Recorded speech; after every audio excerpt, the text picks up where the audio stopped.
attendu.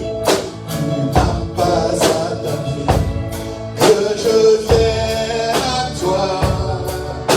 Tu as revêtu notre humanité. Tu n'as pas attendu que je prie vers toi.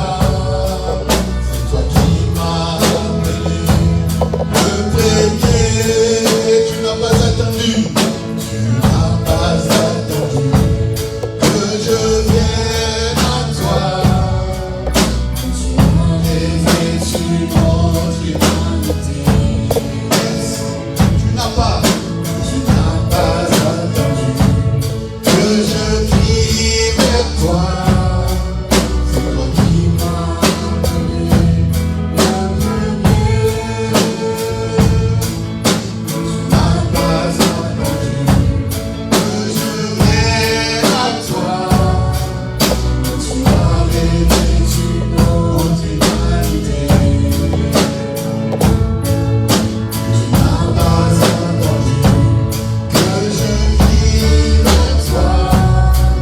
C'est toi qui m'as appelé le premier. Reçois ma reconnaissance, Jésus. Ma reconnaissance pour la croix. Ma reconnaissance, Jésus.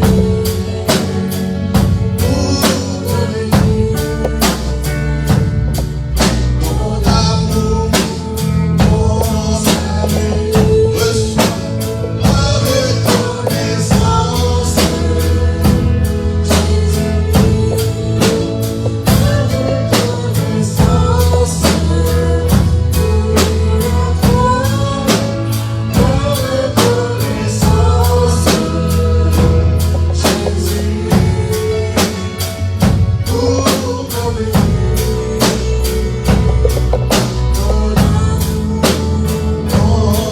tu n'as pas attendu. Tu n'as pas attendu que je vienne à toi. Oui, Tu as revêtu notre humanité. c'est un cantique de reconnaissance, Tu n'as pas attendu un cantique d'action des grâces. c'est toi qui m'as Oh Jésus, c'est ton amour, c'est ta grâce, ta miséricorde. Tu as vu notre misère, tu as porté notre humanité pour nous sauver, oh Jésus.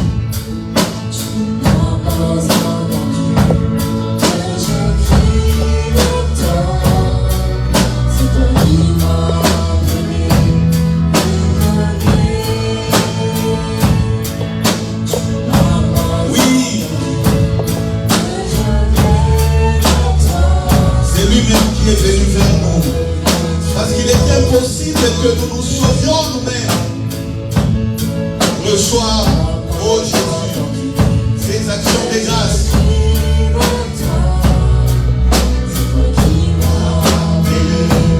Le premier reçoit ma reconnaissance. Oh, notre reconnaissance.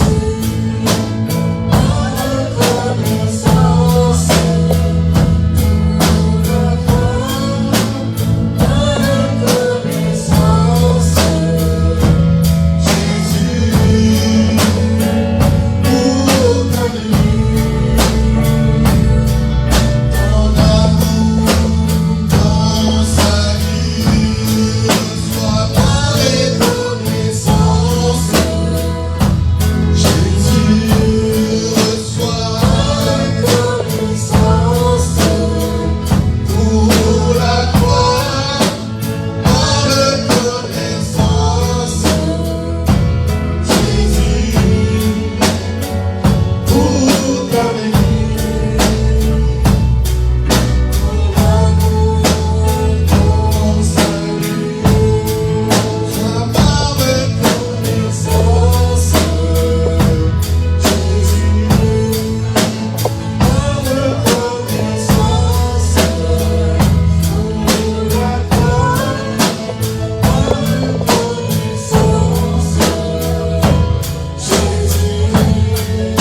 fois.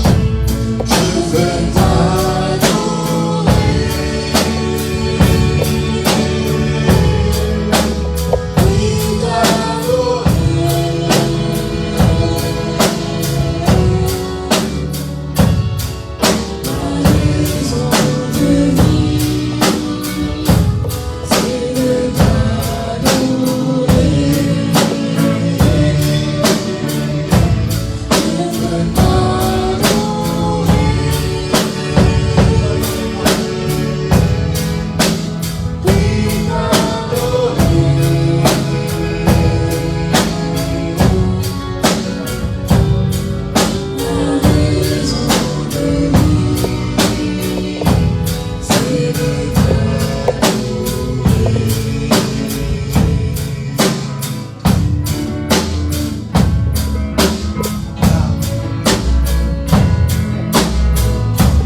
Jésus-Christ.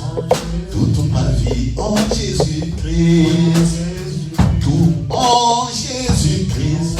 Jésus-Christ. Alléluia. Gloire à Dieu. Alléluia.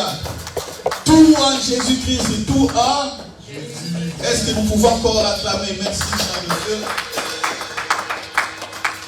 Alléluia, alléluia. C'est la première fois que nous chantons ce cantique de cette façon. L'inspiration est venue pendant qu'on jouait. Alléluia. Est-ce que nous pouvons acclamer encore une fois?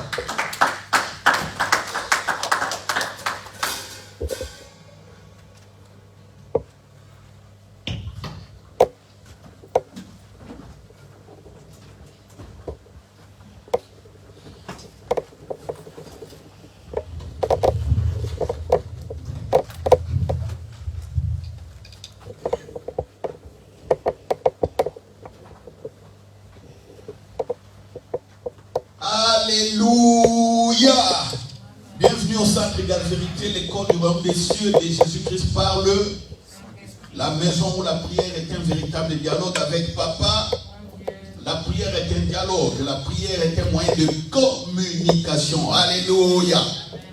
Voilà, nous sommes en train de voir différents moyens par lesquels Dieu, notre Père, communique avec nous.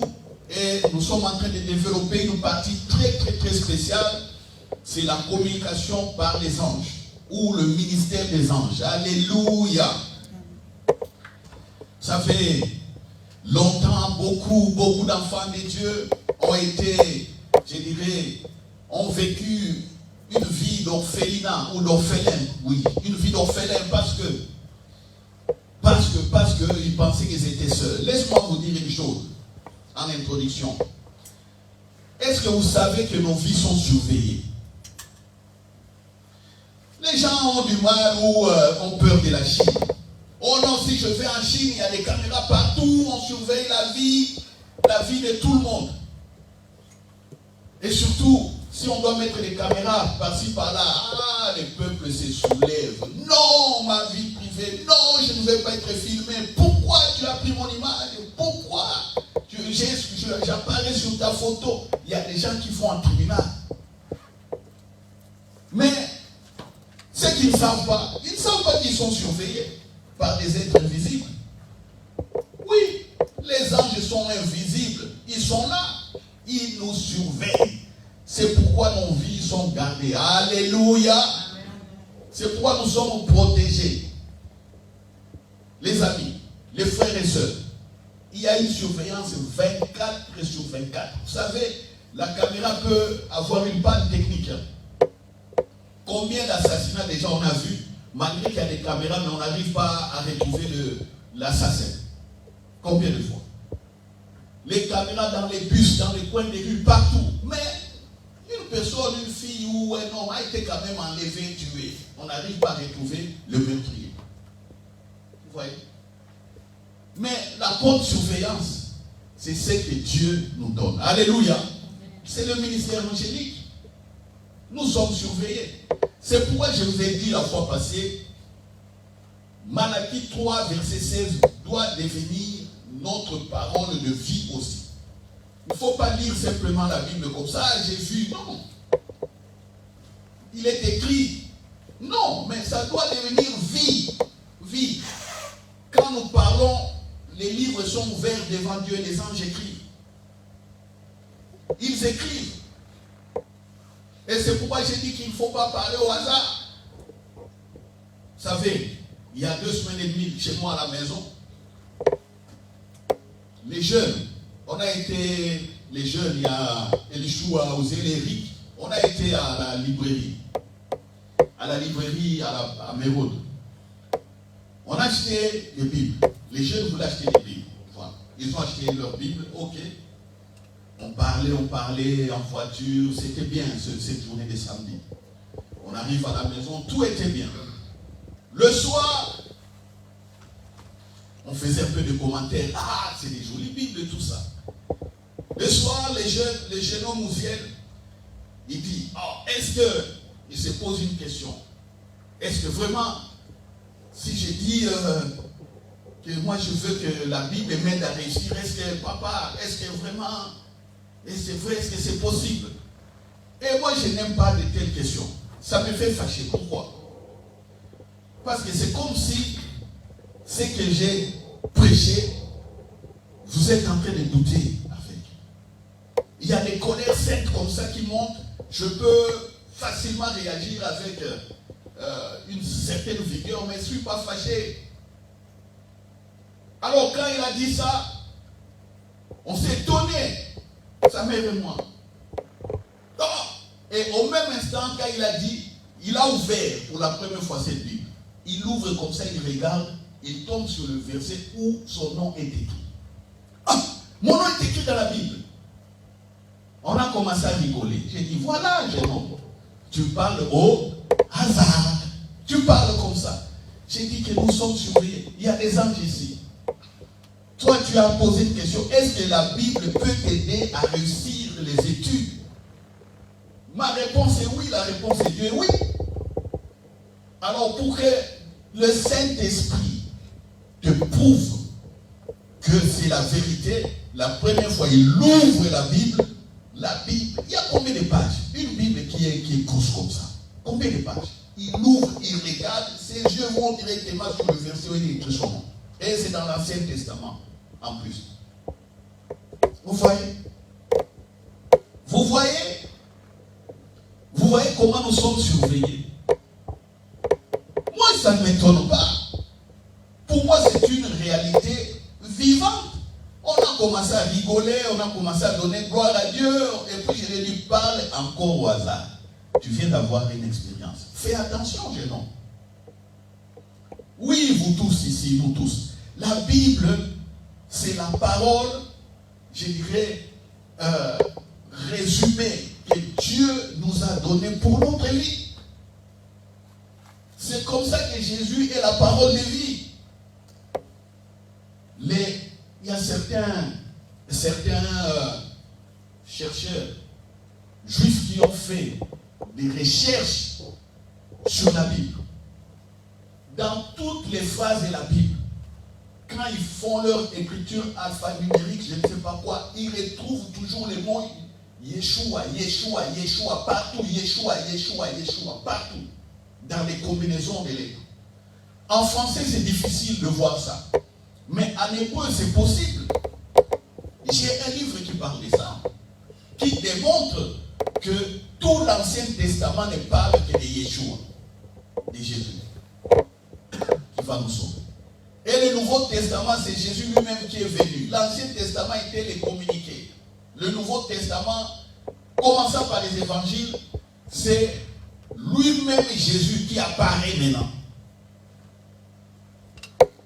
Et quand il fait son travail, crucifié, il ressuscite, le reste est là, c'est maintenant les actes des apôtres. Les apôtres ont commencé à faire ce que Jésus avait dit dans Jean 14. Si vous croyez à moi, vous ferez ce que je fais, vous ferez aussi plus que moi.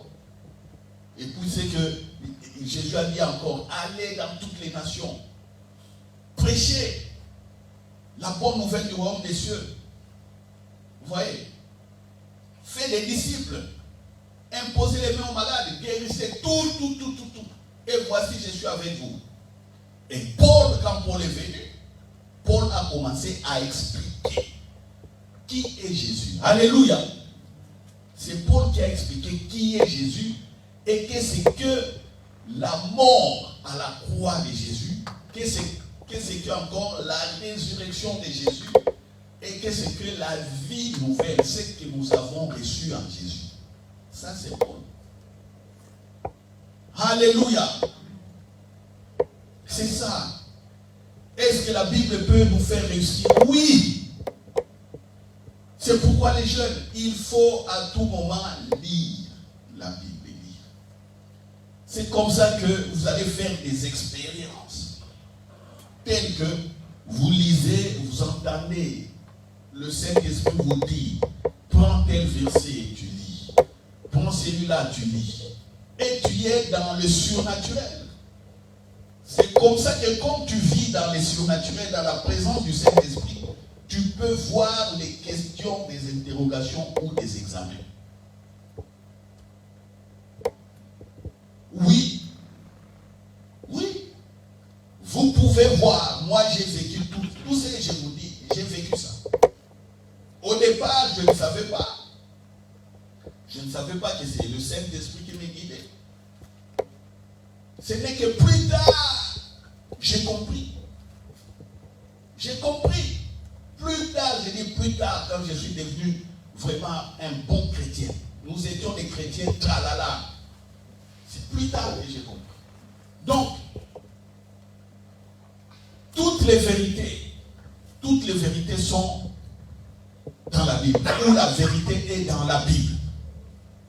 Nous lisons, à partir de là, nous faisons des expériences surnaturelles. Le Saint-Esprit nous conduit dans différents chantiers et dans différents sentiers. Les anges viennent en support. Mais à la fin, tout est pour la gloire de Dieu et tout est pour notre vie. Amen. Nous allons prendre Hébreux chapitre 13. Hébreux 13, versets 1 et 2. Hébreux chapitre 13. Hébreux, c'est vers la fin. L'épître, la lettre de Paul aux Hébreux. Mon disciple, c'est vers la fin. Voilà, c'est ici. Voilà. Ça, c'est acte. Tu avances là. Voilà. Galates, Éphésiens, voilà. Colossiens, Timothée, continue, tu vas voir. Hébreux. Voilà. Tu as vu? Voilà. Hébreux, chapitre 13. Hébreux, chapitre 13, verset 1, 2.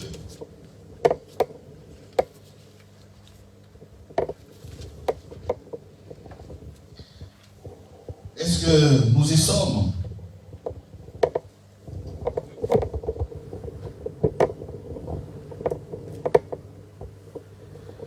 La Bible nous dit persévérer dans l'amour fraternel. N'oubliez pas l'hospitalité, car en l'exerçant, quelques-uns ont logé des anges sans le. Alléluia. Alléluia. N'oubliez pas l'hospitalité. Persévérer dans l'amour fraternel. Amour fraternel. Ah, aimons-nous les uns les. Il faut persévérer. Quand on est dans l'amour fraternel, il faut savoir défendre ses frères et sœurs. Alléluia. Aujourd'hui, le monde est pollué par les réseaux sociaux. Je vous disais une fois, pour devenir vraiment un vrai impoli, vous n'avez qu'à aller dans l'école des réseaux sociaux. Il y a trop de bizarreries là-bas. Trop de choses. C'est là où on voit des personnes bien outillées pour insulter, pour critiquer, même pour détruire les images des gens. Mais nous devons nous soutenir les uns des autres. Alléluia. L'amour fraternel, l'amour entre nos frères et sœurs, ça doit être le socle. Ça doit être le fondement. Le fondement de notre unité. C'est pourquoi quand on parlera mal de l'un d'entre nous, là où vous êtes, il faut les défendre. Si ce sont des accusations, la Bible dit, on ne faut pas prendre des accusations comme ça, il faut qu'il y ait des témoins. Mais combien de gens ont été roulés parce qu'on a dit quelque chose sur quelqu'un, et sans le vérifier, ils prennent l'information, ils les balancent et ils détruisent la vie des gens.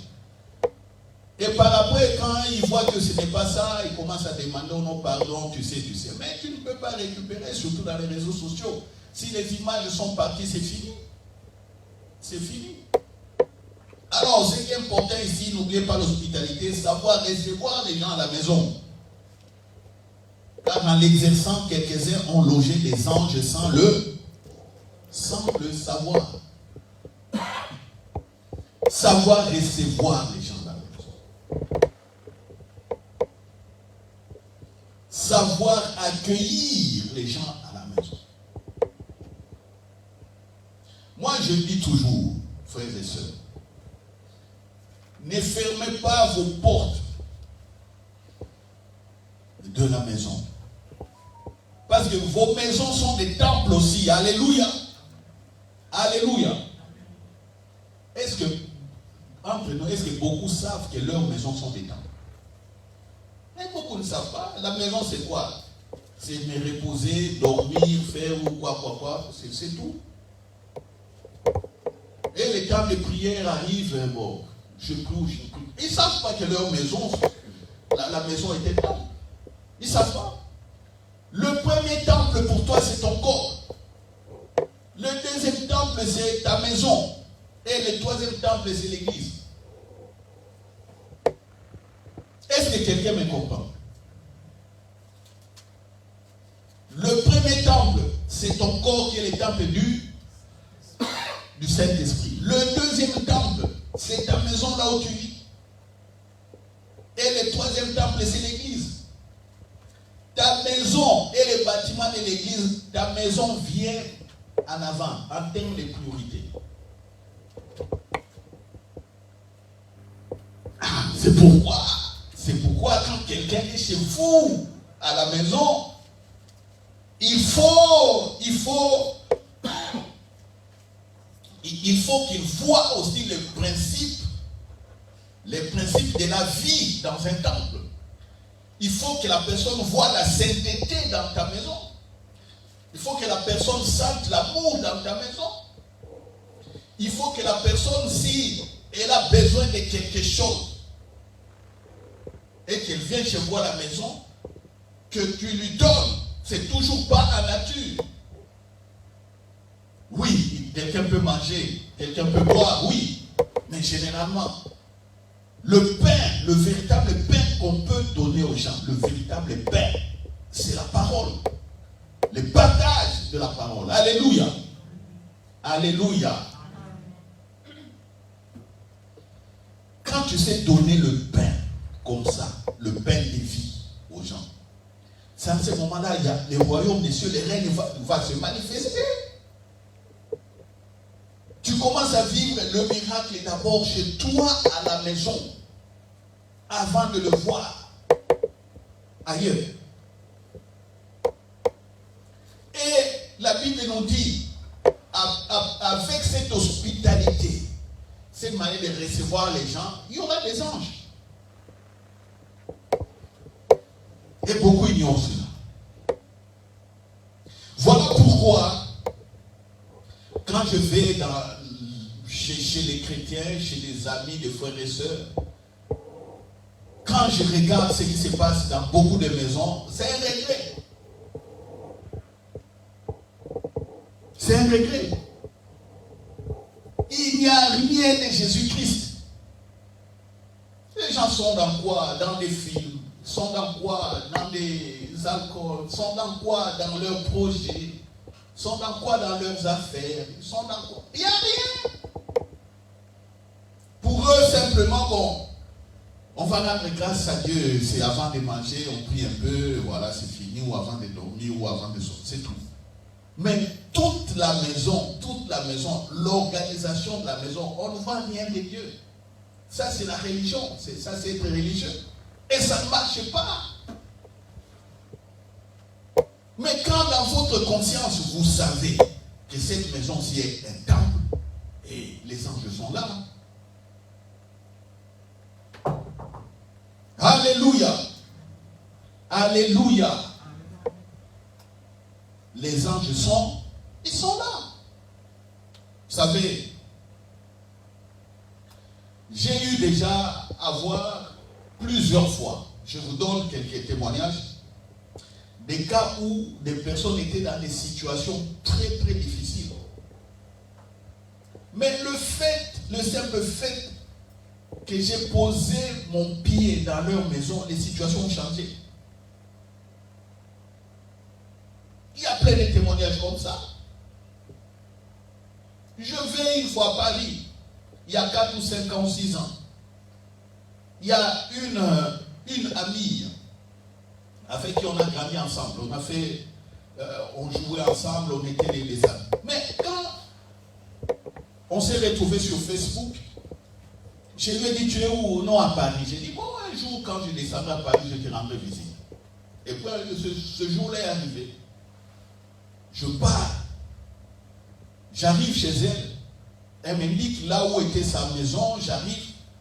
Moi, j'attendais à voir quelqu'un que... Donc, j'ai des anciennes images. Mais vous savez, mon ami, là, quand elle est sortie de la maison, ma soeur, j'ai dit ma soeur là, parce que c'était quand j'ai dit mon ami, ils vont commencer à croire d'autres choses. Parce que tantôt, les Français, la manière de comprendre, ce n'est pas ce que les gens comprennent aujourd'hui. On dira mon ami, ah, pasteur, donc c'était ton ancienne, tout ça. Non. On a grandi ensemble. Alléluia. Ayez vos apaisements. Ayez vos apaisements. C'est lui, Roger, là, est mort. Moi, je suis vivant. Alléluia. Voilà. Elle venait vers moi, j'ai regardé comme ça. Moi, j'attendais voir une autre personne, mais pourtant, c'était elle. Je vois quelqu'un qui ouvre largement ses bras. Elle crie, oh, notre lui Roger. Moi, je regarde comme ça. Je ne la reconnaissais pas. Vous savez pourquoi? Elle était dans des problèmes sérieux et horribles. Je monte chez elle, elle me sert quelque chose, on a commencé à parler. J'ai dit, mais qu'est-ce qui se passe? Je vois, non, elle m'a raconté ça. Mes frères et sœurs, j'ai eu des larmes à l'écouler. Mais les larmes coulent difficilement chez moi. Mais les larmes étaient là. Elle m'a parlé de sa situation. Non, non, c'est horrible. À la fin, je lui ai dit, tu sais, une chose. Moi, j'ai mis mes pieds ici. Je déclare simplement une parole. J'ai dit que dans ta maison, ta vie, les ténèbres, aujourd'hui, ça s'arrête. Il y a des pasteurs tels que tu as dit là. Je crois. Vous savez, en sortant de cette maison, dans la semaine qui suivit, toutes les choses ont été débloquées dans sa vie. Alléluia! Et puis je lui ai demandé, envoie-moi un peu une photo sur Facebook. Elle ne savait pas pourquoi j'avais demandé. Quand j'ai vu comment il était devenu, tu prends les deux personnes comme ça, c'est deux personnes différentes. Sa vie a été complètement changée. Elle m'a dit, pasteur, quand tu es sorti, la même semaine, voici, j'avais des telles situations financières, voici des telles dettes, voici. Parce que quelqu'un lui a mis dans des dettes horribles, c'est une vie. Mais tout a été apuré, des choses comme ça. Et elle a repris une bonne vie. Alléluia. Ah oui. Quand elle me reçoit chez elle, l'hospitalité, qu'est-ce qu'il y a? Je suis le temple du Saint-Esprit. Je vais là-bas avec le Saint-Esprit. Qu'est-ce qui s'est passé dans le surnaturel pour que les choses soient débloquées dans sa vie? Il y a eu un mouvement des anges. Alléluia. Quand je dis que les ténèbres s'arrêtent, quand je dis que je te bénis, quand je te dis que tes pleurs sont essuyés, ces paroles-là, les ténèbres s'arrêtent. Automatiquement, les anges vont saisir cette parole pour les mettre en application. Tes pleurs sont finis. Partout où elle avait des dossiers bizarres, tout, elle avait maintenant des solutions. Qui allait maintenant remonter les dossiers, parler favorablement, effacer certaines dettes? Qui allait faire ça? S'il n'y avait pas une intervention de Dieu. Et je vous dis que Dieu règne. Dieu règne. Ceux qui vont aller dans différents bureaux, ce sont les anges. Et c'est ça. Alléluia. Est-ce que quelqu'un comprend? Est-ce que quelqu'un comprend? Ah, c'est ça. vous n'êtes pas de n'importe qui. Vous n'êtes là où vous êtes. Les actions que vous posez, il y a le surnaturel. Tu entraînes un mouvement angélique pour que les gens soient bénis. Voilà pourquoi on peut vivre en paix. Donc, si nous devons ouvrir nos maisons, et vous qui m'entendez même sur les réseaux sociaux, comprenez ces vérités. Mais alors, qu'est-ce qui s'est passé? Quand l'évangile des combat a pris vraiment place, racine, les chrétiens ont fermé leurs maisons aux gens. N'est-ce pas? Est-ce que j'ai dit vrai ou faux? Hein? Combat spirituel. On voit les démons partout, les sorciers partout. Les gens ont fermé leur maison. Vous voyez comment Satan peut rentrer dans une doctrine et tordre la pensée de Jésus. Ici, la Bible nous dit, n'oubliez pas l'hospitalité. Mais là, on dit, ne reçois pas n'importe qui. Attention, quand quelqu'un vient, tu commences d'abord à briser les esprits qu'il amène. Il commence ceci, cela. La personne qui dit ça, lui-même ne sait pas qu'il a un service angélique. Vous pensez que même si pour que les anges agissent simplement contre les démons, il faut que vous parlez. Ils sont là et ils jouent. Oh non, oui Dieu, je te bénis pour la visite de ma soeur. J'ai lu tous les esprits de filature, tous les esprits qu'on a mis les gendarmes dans les coins, tout ça. Je vous répète ce que j'ai vécu. Une fois j'ai été chez quelqu'un.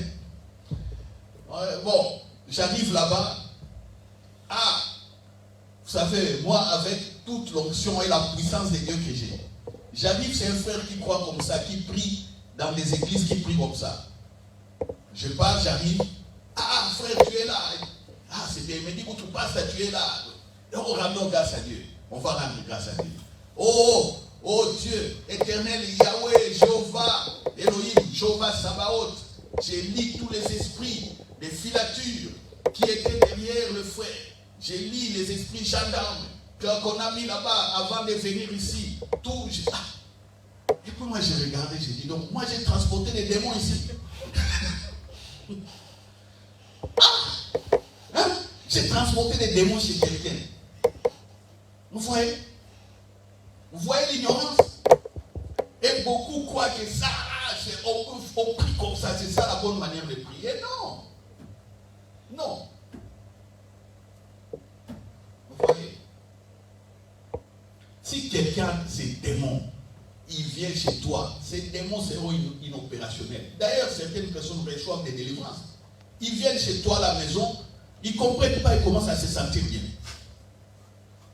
Quand vous entendrez quelqu'un venir chez vous, vous parlez simplement tout, quand il dit, ah, ici c'est bien, je vais rester ici, en tout cas, ah, chez toi c'est bien. Il y a quelque chose de spirituel qui s'est passé. Il a eu une impactation, mais beaucoup ne savent pas. Beaucoup ne savent pas. Et moi je le sais. Parce que plusieurs personnes qui viennent chez moi finissent toujours par sortir cette phrase. Ah, ici c'est bien, ici c'est bien. Et quand ils disent ici c'est bien, moi je sais. C'est le royaume des cieux en action. Et c'est le mouvement comme ça, les mouvements angéliques comme ça qui s'opèrent. Et je le sais. Alléluia. Voilà.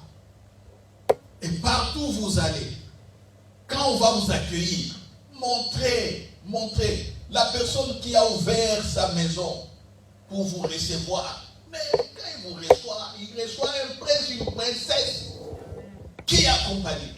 Et là où vous êtes, montrez la gloire de Dieu. Alléluia. Alléluia. Je me rappelle quelques années en arrière. Je vais chez ma soeur ici, chez 20, ma chère Christelle. À l'époque, elle habitait encore à Scarbeck, près de chez nous. Et il préparait une fête d'anniversaire là-bas. Et il y avait beaucoup de jeunes filles qui préparaient. Vous savez, c'était entre elles. Mais l'une d'elles était tellement mal habillée, je ne sais comment. Elle est sortie de chez elle et c'est comme ça qu'elle a marché même dans les rues, voitures, tout.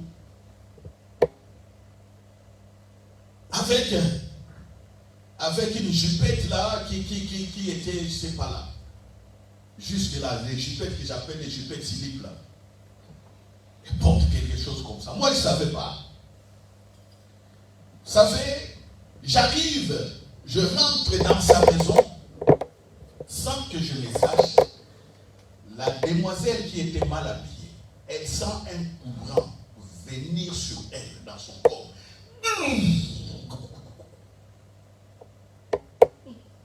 Moi, j'ai vu simplement quelqu'un se lever. Elle part, et puis elle revient. Elle part quelques minutes après, elle revient. Oh, quand elle est partie, elle a demandé à Christelle, mais cet homme qui est rentré, c'est qui? Cet homme qui est rentré, c'est qui? Et lui a dit, mais c'est de lui dont je te parle toujours. C'est lui, le pasteur Louis Roger. Je t'ai toujours parlé de lui, c'est lui. J'ai dit, tu sais, quand il a mis ses pieds dans cette maison, j'ai senti un courant à moi. Et moi, je ne savais pas tout ça. Alléluia. Donc, la personne, sans prêcher, sans que je lui dise, oh non, on ne s'habille pas comme ça, ce n'est pas bien tout ça, sans cela, le royaume des cieux a fait l'affaire. Alléluia. Le royaume des cieux a fait quoi? A fait l'affaire. Elle a eu conscience, elle a changé, ainsi de suite. Et il y a plein de témoignages comme ça.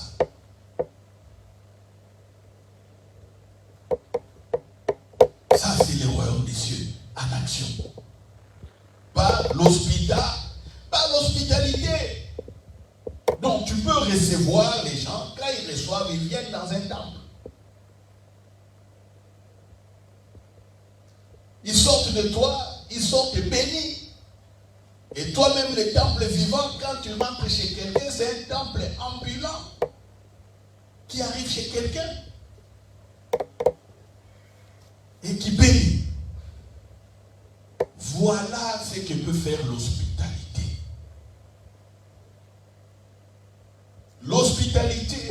L'hospitalité est toujours liée avec l'amour. L'amour, quand on aime, on sait donner. Quand on aime, quand on a un cœur d'amour, on sait partager. Quand l'amour, quand on comprend ce que c'est l'amour, on ouvre largement. Vous savez ici, les cultes, il y a la liberté des cultes. En Europe ici. Mais allez dans des pays où il n'y a pas de liberté des cultes. Oui, dans certains pays, on dit simplement, voilà, il y a ça, mais allez essayer si vous verrez la liberté des cultes. Je prends le cas, par exemple, d'Algérie. Allez voir s'il y a vraiment liberté des cultes. Dans certains pays-là, au nord de l'Afrique, même en Afrique de l'Ouest, certains endroits, allez voir s'il y a liberté des cultes. Mais comment est-ce que les gens sont sauvés là-bas? Ils sont sauvés dans des églises cachées, dans des maisons, dans des sous-sols. Les chrétiens sont persécutés. Mais il y a certains qu'on enlève du travail dans ces pays parce qu'ils sont chrétiens. Allez en Corée du Nord. D'ailleurs, en Corée du Nord, la Bible est interdite. Tu ne peux pas faire rentrer la Bible en Corée du Nord.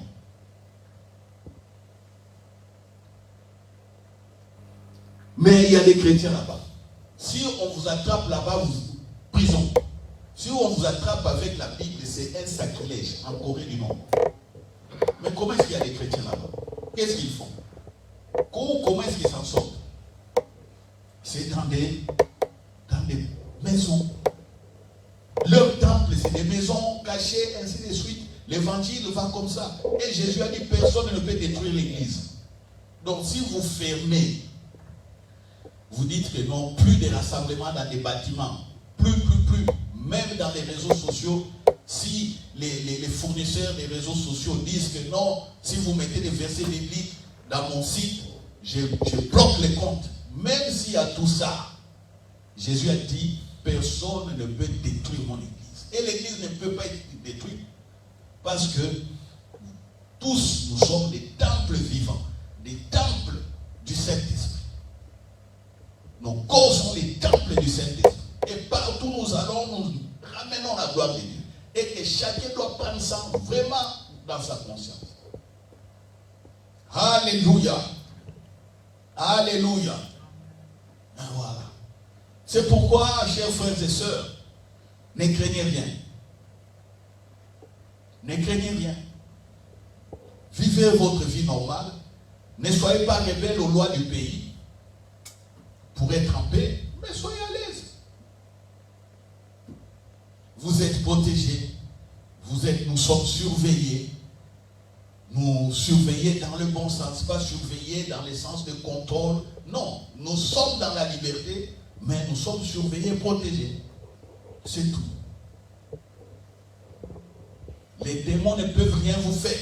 Au nom de Jésus, les incantations, les envoûtements ne peuvent rien contre vous. Au nom de Jésus, ne peuvent rien. Croyez ces paroles. Croyez ces paroles. Croyez ça. Et quand vous croyez, les anges sont en activité. Quand vous refusez de croire, ils observent, ils regardent. Vous savez, la fois passée, j'avais dit une chose, mais je vais les reprendre plus tard. Quand Dieu avait chassé Adam et Ève du jardin d'Éden, il avait mis 2 anges pour leur bloquer l'accès à l'arbre de vie. On a lu ces versets. Genèse chapitre 2.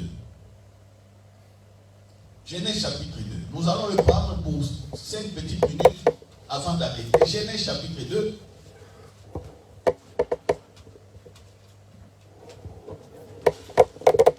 C'est plutôt Genèse chapitre 3. 3. Genèse chapitre 3. Verset 23. À 22, il dit plutôt, à 22, il dit, l'Éternel Dieu dit, voici l'homme est devenu comme l'un de nous, pour la connaissance du bien et du mal. Empêchons-le maintenant d'avancer sa main, de prendre de l'arbre de vie, d'en manger et de vivre éternellement. L'homme est déjà dans un état piteux, bizarre. S'il va toucher à l'arbre de vie, il risque de vivre éternellement dans le péché. Il faut l'empêcher. 23. L'Éternel Dieu le chassa du jardin d'Éden pour qu'il cultive la terre d'où il avait été pris. 24. C'est ainsi qu'il chassa Adam. Et il mit à l'orient du jardin d'Éden les chérubins qui agitent une épée flamboyante pour garder le chemin de l'arbre de vie. Donc, Dieu a mis 2 anges pour barrer le chemin à Adam et Ève pour ne pas toucher à l'arbre de vie. Ça veut dire quoi? Les 2 anges qui bloquent l'accès à l'arbre de vie. Ça veut dire que les anges faisaient tout, donc ils ont barré la route de la révélation. Alléluia. Dieu dit, je me cache. Mais je suis tellement amour, qu'est-ce que je peux faire? Non, je mets les serviteurs là-bas. Les serviteurs, ce sont les anges qui bloquent l'accès. C'est comme ça qu'Adam et Ève ont perdu l'accès à l'arbre de vie. Automatiquement, leurs yeux aussi sont devenus voilés. Donc, les anges participent à la révélation. Les anges participent à la révélation de Dieu. Et ça, beaucoup de gens n'ont jamais fait attention. ange peut venir te parler comme ça. Il peut venir te parler. Il peut te dire, voilà, va dans cette maison-là, parce que dans cette maison, il y a quelqu'un qui prie, qui cherche le Seigneur. Va lui parler du Seigneur dans cette maison. C'est comme ça que les corneilles, on le verra. Les corneilles romain a eu l'accès maintenant au royaume des cieux. Un ange lui est apparu, a dit, va, envoie les gens, ou envoie les gens qui te fassent venir. Pierre, il va te parler des choses qui concernent les royaumes des cieux. Alors, les anges ont participé à la révélation, oui ou non? Oui ou non? Ah, vous voyez, on va voir ça le dimanche prochain.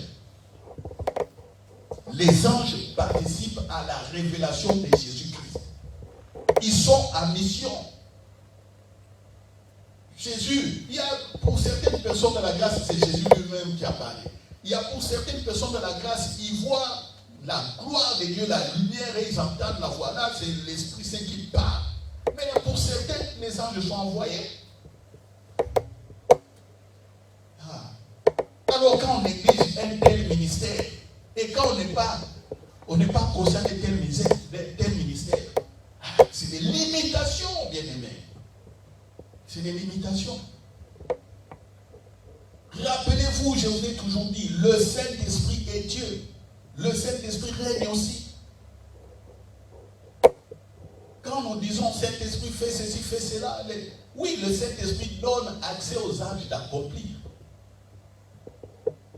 Ce n'est pas le Saint-Esprit qui bouge, qui vient, qui fait ceci, qui fait. Il règne. Il est Dieu, il règne. Alléluia. Et ce sont les anges qui sont en activité. C'est pourquoi Jésus avait dit, vous verrez désormais les ciels ouverts, les anges monter et descendre sur la tête des fils de l'homme. Vous verrez désormais la gloire de Dieu. Vous verrez désormais les ciels sur la terre. C'est ça. Il faut que vous compreniez. Alléluia. Est-ce que nous pouvons acclamer? Est-ce que quelqu'un a compris? Est-ce que quelqu'un a compris? Voilà. Mes soeurs, donc si je viens chez vous, un bon foufou, accueillez-moi avec un bon foufou. Amen. Et si vous venez chez moi, il y aura aussi du foufou. Mais d'abord, le pain de vie, c'est la parole de... Ah voilà, la bonne nourriture, c'est la parole de Dieu. Quelle est ma nourriture? La parole de Dieu est ma nourriture. La parole. Quelle est ma nourriture? Parole de Dieu est ma nourriture. Quelle est ta nourriture? La parole de Dieu est ta nourriture. La parole de Dieu. Servez la parole de Dieu. Ouvrez les maisons. Soyez hospitaliers. Soyez hospitaliers. Même si les membres de famille viennent chez vous, après avoir parlé, montrez et donnez toujours la bonne nourriture. Alléluia. Voilà, vous savez, nous sommes habitués avec les membres de nos familles. Quand ils sont là, nous oublions que nous sommes des chrétiens. Non, il faut qu'on change aussi les habitudes. Voilà, la prédication, j'ai mis la virgule aujourd'hui. Pour la gloire de Dieu, je déclare que vous êtes bénis au nom de Jésus. Je déclare que le ministère des anges est actif dans vos vies au nom de Jésus. Je déclare que vous êtes des vainqueurs parce que nous sommes accompagnés d'une armée puissante, d'une armée angélique au nom de Jésus. Je déclare que nous réussissons, nos fils et nos filles réussissent leurs études parce que le ministère angélique est aussi en activité pour eux au nom de Jésus. Je déclare que le Saint-Esprit qui est là, qui est roi, qui règne, le Saint-Esprit est fidèle et dans sa fidélité, les anges nous serviront aussi fidèlement au nom de Jésus. ainsi prier. Amen. Voilà. Nous disons bon dimanche à tous et n'oubliez pas, aujourd'hui c'est le jour des élections. Donc ceux qui n'ont pas voté, ils peuvent aller voter. Les bureaux ferment à 16h. Alléluia. Votez bien et votez utile. Il n'y a pas un ordre du pasteur, mais votez bien et votez utile.